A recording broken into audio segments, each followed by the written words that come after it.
Welcome to The Fully Lived Life, a podcast for those who are longing to pursue the full life and want to break free from anything that holds them back. Listen in as two friends, a psychologist, Dr. Mary, and a life coach, Gillian, talk about life, love, and purpose through the lens of faith, science, psychology, and life experiences. Well, hello, Gillian. Hello, Mary. You're usually the one to say that. My hair. I know. The camera caught you. It's okay. Exactly. It's totally okay. You know, it does take a little bit of effort now that we're being recorded with a video. But honestly, all I did was I put on some eyebrows. That's about it. So. Well, good for you. Now everyone's going to be curious. Well, my little vanity lights decided not to work today. So, oh well. Oh well. Listen, I was reading on Twitter today something very funny because when we're recording this, the clocks have just changed, right? Yeah. And people were like sharing their mess of the clock changing. One woman opened her dryer to find that a number 2 poop. Oh no! I was wondering number 2 from pencil? One of her kids. You know, a diaper may have inadvertently got into the dryer. Oh my gosh! With the load, so not only was the dryer full of number 2, but all the nice dry clothes for the kids to put on for school were full of number 2 too. Oh my gosh! Yeah.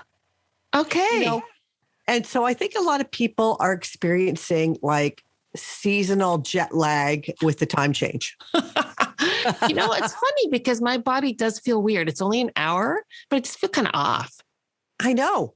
Yeah. My brain feels a little with fuzzier. The sunlight and all that Maybe. stuff, you know, and I think it's all to do, as my sister would say, the tisha-pishin, like, you know, it's coming, you know, it's going to be like dark by like 5 o'clock. Mm-hmm. And you just know it. So you're sort of bracing for it. Yeah. So there's all kinds of energy being stored in your body to sort of fight it, but you can't. Mm-hmm. I know. Anyway. Yes. Well, so if you've had a rough morning, you've had a rough morning and you've, did something weird, just blame it on time change. That's right. Thank you so much for the poop story. I feel so much better today. That didn't happen to you. That didn't happen to me. Thank goodness.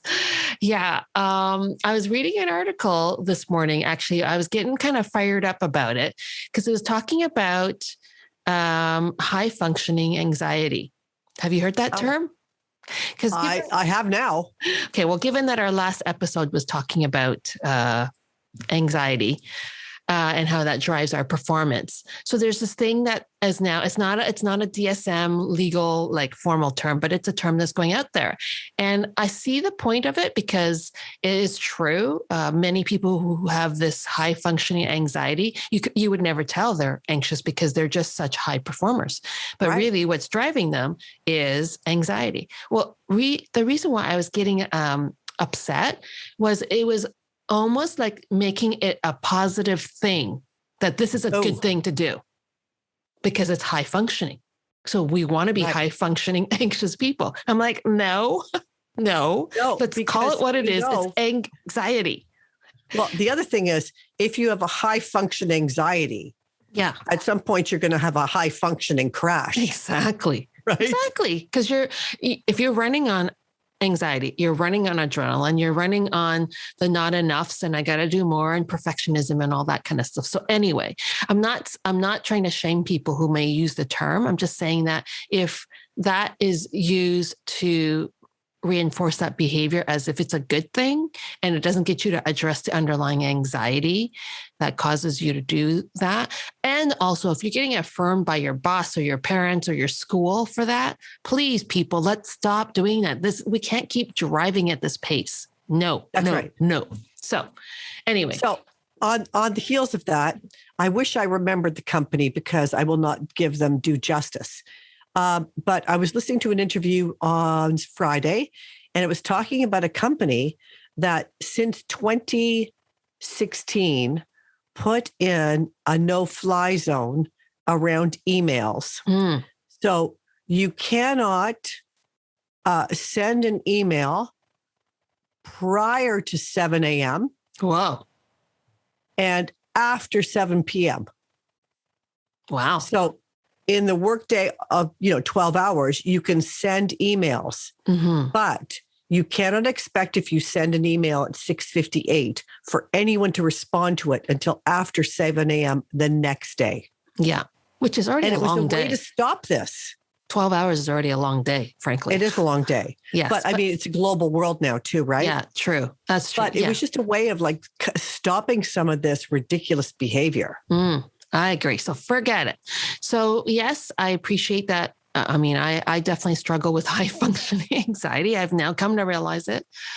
Get so affirmed for it. Anyway, I digress, but it actually is part of what I've been chewing on and why I want to talk about this topic, thinking outside the box. Okay. Because hang in there with me because I'm hanging. may be loose. I'm hanging. Well, it started because I was just thinking about, I was coaching with a young woman who was like an incredible woman. Like she has so much to offer. And yet she was exhausted. She was burnt out. She was barely hanging in there. She had to take some time off. And as she and I talked, what we started to realize was happening was because of the sheer amount of effort she had to exert to present herself in a box in a certain way, expectations because of her gender, because of her culture, because of her youth, because of her being Christian on top of that. So that's kind of where the segue is for me, where I've been thinking about how much of our life do we spend trying to keep ourselves in that box because we're wanting to be accepted. We want to have a sense of fitting in. We talked about that in previous episode.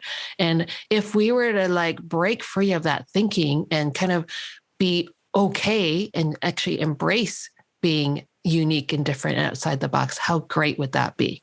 So that's kind of where I've been saying to you, I want to talk about this. So first of all, I find it, my heart breaks for her because that's exhausting. Mm-hmm. And I have this vision of her like trying to hold that all together. And what has she got left for herself exactly. or any of her most vital, intimate relationships if that's the pace that she's at? Mm-hmm. Well, it was so effective in her presenting herself a certain way that when we did the Enneagram, she came out a number different than what she expected. And when she shared it with her friends and coworkers, they're like, that's not you, you're the box. And I thought, oh, isn't that interesting? And she actually redid the test twice because she was for sure that it was wrong. But the more we talked about it, the more she realized, oh my gosh, I've been working my whole life trying to fit in this box that I've placed myself in. And that's why I'm exhausted. Wow. Yeah. I'm glad she's finding out now because you just said she's a young woman. Mm-hmm. But it makes me sad that her whole life has been geared towards that. Right. Boy, what kind of emotions would that have brought up for her? Mm-hmm. Like being in that space to go, whoa, this is what my friends are telling me. This is how I'm feeling. Big disconnect here. What's going on? Right. And so then I think about, I try to picture as a little girl and I try to picture ourselves as a little kid.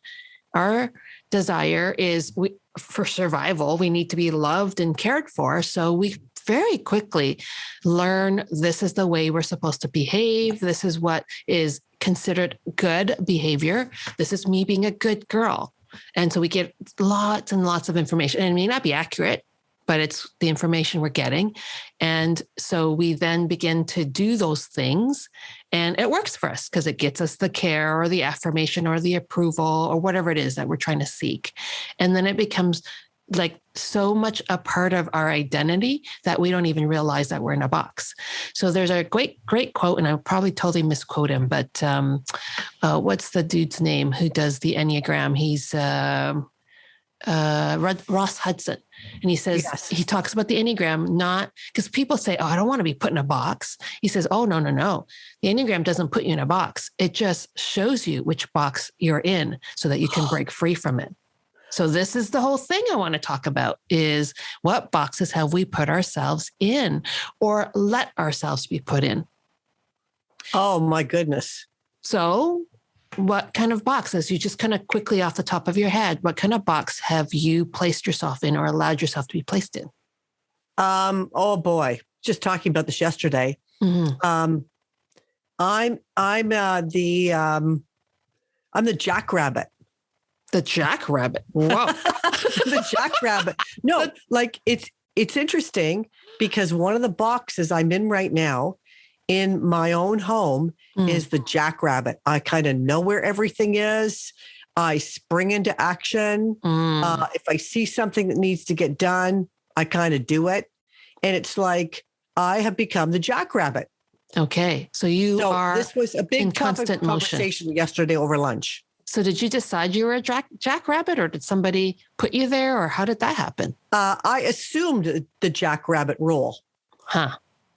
By default, because remember, as an Enneagram 8, I like to control things. Uh-huh. So if something's taking too long getting done, right? Right. Well, jackrabbit just does it. Right. Oh, so jackrabbit is just another nickname for overfunctioning. True. Just a little cuter sounding. I'm just going to put a cute little pair of ears on it because it sounds so much more pleasant. Okay. So the next time you record, I want to see you wearing ears. Okay. Oh, done. Done. Yeah. So like there already is a box you put yourself. I mean, I think that is a great question to ask yourself. The other thing is, I think the world forces us into boxes because part of it is, are you in or are you out? Remember, we've talked about this before. Our brain tries to recognize, are you friend or foe? That's so right. Friend must look a certain way and foe must look another way. And systems upon systems, I mean, that's this whole thing about systemic racism and systemic whatever systemic is because of these boxes that are created based on typically privileged people who say that this is the way it ought to be. So where I get really fired up, I do assessments, psychoeducational assessments, where I have I love meeting with the kids. Well, we talk about the term learning disability. So I will assess for learning disabilities or ADHD or people on the spectrum, autism spectrum. And I spend so much time trying to help their parents see that, yes, learning disability is sort of like a legal term because it helps you get the accommodations that your child needs in school, but really it's a learning difference. And so what I'm finding is beautiful is that more and more people who think differently, instead of calling themselves disabled, they're calling themselves neurodiverse. Don't you love it? I love it. So people who are on the spectrum are now calling themselves neurodiverse, whereas the rest of us are neurotypicals, which sounds kind of boring. Yeah. But we are wired so differently. But the system is wired for those kids who learn verbally, who can sit still, who can pay attention, who can read.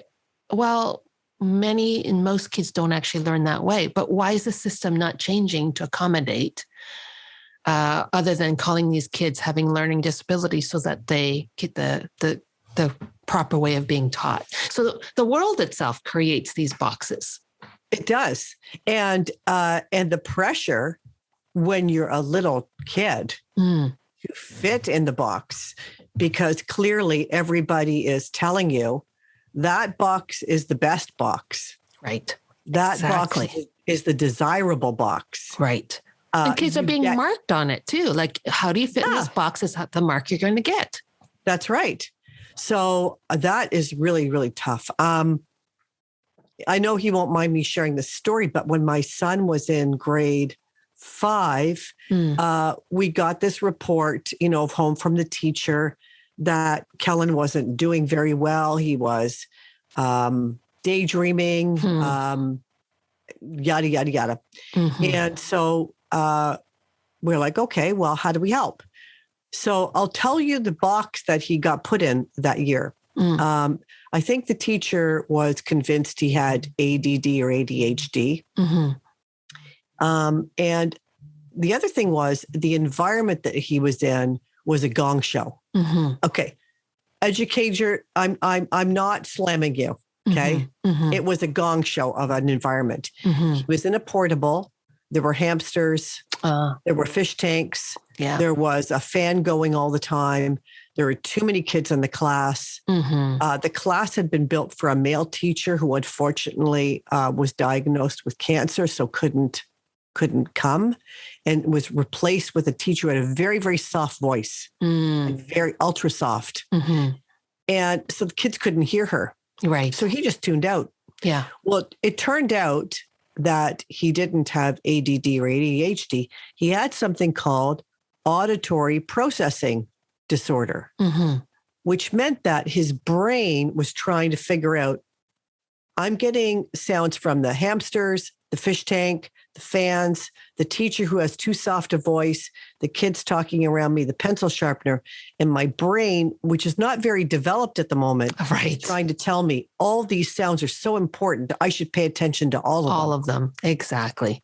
Yeah. And so he was exhausting himself. His brain was overloaded. And one of the things that he does to this day is when he is doing something that requires full attention, like a essay or something like that, he'll put on headphones and listen to classical music, and it disrupts everything else around him, and then he can focus. Right. Perfect. Yeah, that's what I mean. Because the learning environment was not created for the way Kellen learns, and That's therefore he got dinged for it, or he was not performing well. What do you think it does to a child's self-esteem? And Honestly, you can see what the fallout would have been had we not taken the appropriate steps to have him tested. Yes. And, all the information that we could gather to help him. That's right. So this definition of neurodiversity is the concept that differences in brain functioning within the human population are normal, and that brain functioning that is not neurotypical should not be stigmatized. That's right.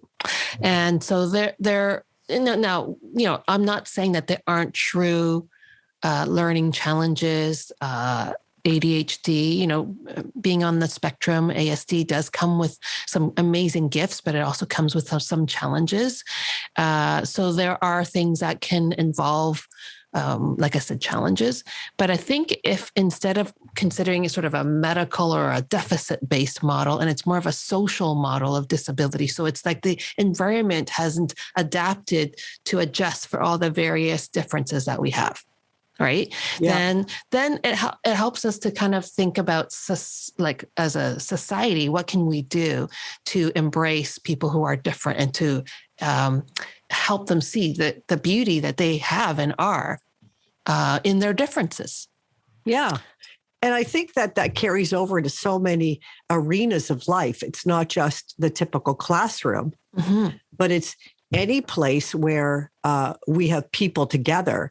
Right. Are we understanding the neurodiversity in the room so that we can be inclusive? Exactly. So, here's a tough question. Like, where have we stigmatized other people because they're different? Yeah. And if I'm honest with myself, I have. Like, I like to sit and read, and I learn a lot by reading and the stillness of it. I can judge other people who don't want to sit and read. Like, how can you not read? I mean, I'm just giving a really silly example, but that's something that already I'm judging people because of the different ways that they. So that's a tough question right there. But, given that this is also about self-development, I want to ask our listeners and our viewers to ask, again, back to this whole, in the box, what boxes have you put yourself in? And we've talked about this last season about the whole thing about finding our voice. And, what does that look like? We've talked about, Jen Hatmaker uses meta, I can't remember all the terms, but just what boxes have you put yourself in and what boxes have you allowed yourself to be put in? Yeah. And then here's another one, because this change is always about intentionality. When I'm on automatic pilot, which happens too much of the time, and I'm not being intentional about the reactions or responses that I have, what box am I operating out of? I think I need you to unpack that a little bit, because I'm trying to understand what you're asking there, but say it again. Okay. More concretely, if I'm not thinking about it and I'm just living life and I'm responding to it, what box am I operating out of? So for me, the Enneagram is a good one, because if I'm not thinking about it, then I'm tuning into the needs of others, and I'm trying to please them. I'm trying to smooth everything over. I'm helping people and giving them advice. So yesterday, Cam's doing some work that's causing him some stress. And so Peter and I, he wanted to call and chat with us, and he really just wanted empathy. Well, we couldn't help ourselves. We were being parents. So we're telling him, trying to fix it all for him. So again, as a parent, can I just stop giving advice? So again, when I wasn't being intentional, that's what happened. So that's right. Back to you. So when you're an automatic pilot, what would be your box that you're operating out of? Well, it is the jackrabbit box. I'm realizing that. Okay. So no, seriously, I don't mean to minimize it, but so if the things around me are not being controlled to my liking, I jump in and control them. That's the jackrabbit box. That's the box that I put myself in. Control it, manage it, fix it. So again, if somebody in my household needs to do the laundry, and I don't overfunction like this all the time, but if I see it sitting there, and I'll finally just throw it in the washing machine. Gotcha. Yeah. Right? Yeah. Or clean up the dishes that were left there. And I'm thinking I'm helping them, but I'm not helping them. I'm taking on stuff that I don't need to take on, and then it frustrates me. Of course. There you go. And then it probably puts some walls up between myself and that other person, that they haven't done it on my timeline. But really, am I really just saying that's my timeline, or am I looking to them to go, what's going on in their life that they haven't done it yet? Yes. Like, am I respecting their timelines? Am I respecting that their energy level is different than my energy level, and their way of managing their life is different than my way of managing my life? Right. And I know I'm preaching to so many women out there as I say that.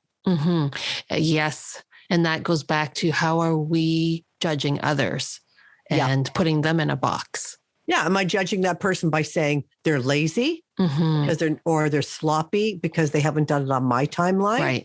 Rather than careless, busy with other things. Yeah. So how about this? What box have you put yourself in, or been allowed to, or somebody has put you in, that is affecting your confidence in your calling? Oh, gosh. I know. I'm sorry. I pull these on Gillian all the time. She said she wasn't going to do this either. I even sent her a text saying, I'm not up for this. Yeah. She said Stella's on strike or something. Stella, yeah, I did. Well, I didn't say on strike. Maybe I did. I said Stella's on strike. Why are you doing this to me? Okay. I don't know. You don't have to answer it. Okay. Turn it around on you. Yeah. Well, that is like, as you can tell, I talk, but I talk too often in a way that's pleasing, as opposed to maybe what's true, or what I believe to be true. So I'm not nearly as direct as I could be. So the box I've put myself in is to be nice, to be kind. No, really, it's the nice box. Yeah. And don't cause conflict box. And so sometimes I don't speak up as directly as I should. Right. So it does hold me back, because I do feel like there's some really important messages that I want to get out there. But then if I'm softening it so much, then it doesn't get out there. Right. Okay. Let me think about my box, because you've taken me off guard, and I certainly want to give it the space that it needs, but I need to think about it. Okay. Probably longer than this podcast would last. Yeah, no problem.